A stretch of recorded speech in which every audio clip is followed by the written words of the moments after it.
Buenas noches. Uno de los fenómenos culturales, sociales, políticos que han determinado la realidad histórica del siglo XXI es la migración.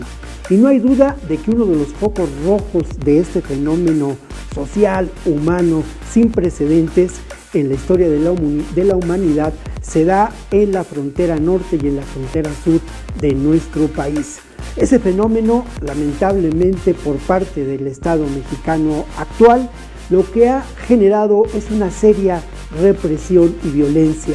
Hay 20,000 efectivos militares de la Guardia Nacional trabajando para controlar a la migración, trabajando en un proceso de contención, un proceso que por cierto ha sido saludado por el presidente Trump. Pero lo lamentable de todo es que los más vulnerables son quienes sufren estos efectos de esta política.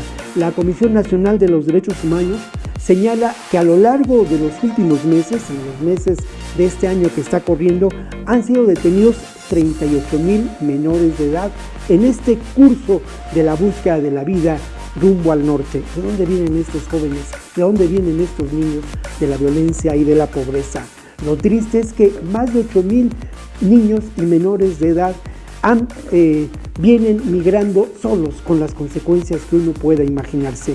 Por otro lado, hay que señalar también la importante gestión del actual gobierno mexicano en función del desarrollo del Plan Integral de Desarrollo, un programa económico y político que de alguna manera prevé una acción multilateral para evitar estos problemas de migración generando empleo. La buena noticia es que hasta hoy 18 instituciones de la ONU y el apoyo del Foro Mundial generan una posibilidad de que este plan se lleve a cabo muy pronto. Nos encontramos la próxima ocasión aquí en 21 Noticias.